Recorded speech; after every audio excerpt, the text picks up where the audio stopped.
काय सांगणार नितीनची हॅट्रिक आधीच झाली आता चौथ्यांदा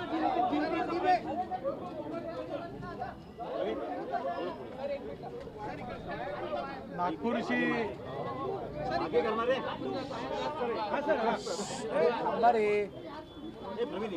थोड़ा खाली खाली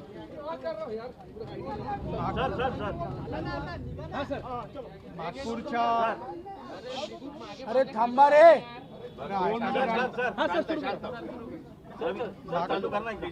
नागपूरच्या जनतेने 3 वेळा आम्हाला निवडून दिलं आणि विकास करण्याची संधी दिली. जे काम आम्ही केलं त्याच भरोशावर आम्ही पुन्हा निवडणूक लढलो आहे आणि निश्चितपणे या निवडणुकीत आम्हाला मागच्या वेळेसारखंच उत्तम यश मिळेल असा मला विश्वास आहे. मतदारांनी आपल्या मतदानाचा अधिकार बजवावा, कारण हा त्यांचा मूलभूत अधिकार आहे, फंडामेंटल राईट आहे आणि निश्चितपणे हा अधिकार बजावणं हे लोकशाहीमध्ये सगळ्यांचं कर्तव्य आहे.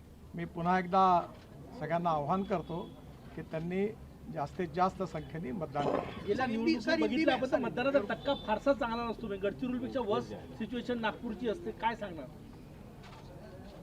नागपूरमध्ये एक गोष्ट खरी आहे की प्रत्येक निवडणुकीमध्ये विशेषतः मतदार याद्या आणि त्याच्यातला नावाचा गोंधळ हा दरवर्षी होतो आहे. ही थोडीशी चिंतेची बाब आहे, कारण अनेक लोकांचे एका परिवारातल्या, आता माझ्याच परिवारातलं 4-5 वोट इकडे एक दुसरीकडे टाकलं आहे, असं प्रत्येकाच्या घराघरात आहे.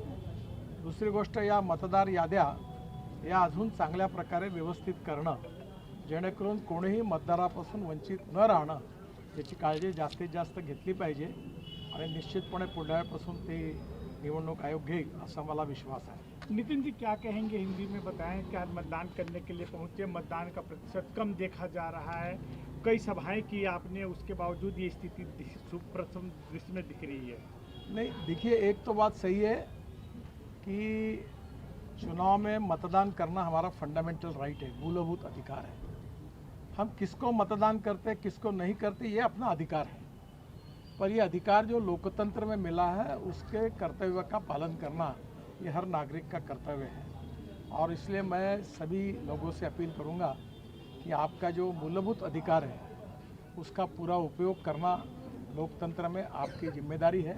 आप जरूर आइए, मतदान करिए, आपको जिसको देना है उसको दीजिए, पर मतदान करिए. ये निश्चित रूप से लोकतंत्र में हम सब के लिए अधिकार के रूप में है. नितिन जी, देर रात बीजेपी के उम्मीदवारों पे देर रात जानलेवा हमला हुआ, सिंघने जी के ऊपर हमला हुआ, क्या लग रहा है कितनी रंजिश एक दूसरे पे जानलेवा हमले की नौबत आ गई है? देखिए, मैं आज अभी सिंघने जी के घर पर ही जा रहा हूँ उनको देखने के लिए, पर ये जो घटना हुई ये बहुत ही दुर्भाग्यपूर्ण और निषेधार्ह है. मतभिन्नता विचारों के साथ हो सकती है और हमारे यहाँ महाराष्ट्र में, नागपुर में हमने इस परंपरा का पालन किया है कि 15 दिन चुनाव होता है तब हम अपनी बात रखते हैं और चुनाव के बाद हमारे संबंध फिर से अच्छे होते हैं. तो मुझे लगता है ये बहुत दुर्भाग्यपूर्ण है. ऐसी घटनाओं को टालना चाहिए. पुलिस निश्चित रूप से जिन्होंने गुनाह किया उनके ऊपर कड़ी कार्रवाई की, कि जो जानकारी मिली है उनके एक प्रकार से उनकी जान लेने की कोशिश थी.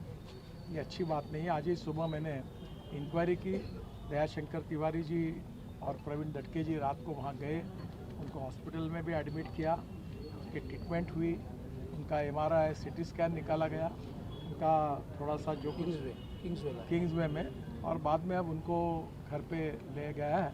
और मुझे लगता है ये चिंता की बात है, ऐसी घटनाएं नहीं होनी चाहिए. बीएमसी का ये चुनाव किस तरीके से देख रहे हैं? इस चुनाव में काफ़ी देखा गया कि व्यक्तिगत टीका टिप्पणी की गई, भाषावाद पे टिप्पणी की गई, किस तरीके से इसको देख रहे हैं? बीएमसी के चुनाव को किस तरीके से? कोई कुछ भी बोले और कुछ भी कहते रहे, अधिकार तो जनता का है कि जिसको चुन कर देना.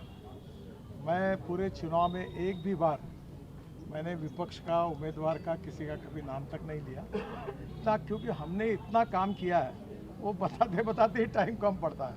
तो हम अपनी पॉझिटिव्ह बात को कहें और लोग समझते हैं, लोग काम को समझते हैं, लोग उसके ऊपर मतदान करते हैं. विकासाच्या मुद्द्यावर महाराष्ट्रातले मतदार त्याच्या मागे, विकासाच्या मागे निश्चित रूप से 15 साल में, चाहे मुंबई हो चाहे नागपुर हो, केंद्र में मोदी जी के नेतृत्व में, महाराष्ट्र में देवेंद्र जी के नेतृत्व में और नागपुर में भी हमारी पार्टी ने और अच्छा काम किया है और जनता ने इन सब कामों का खुद देखा है और इसका लेखा जोखा चुनाव में हमने लोगों के सामने रखा है और हमने कहा है कि ये काम किया, ये तो ट्रेलर है, आप हमको चुन कर दो, फिर असली फिल्म शुरू हो जाएगी।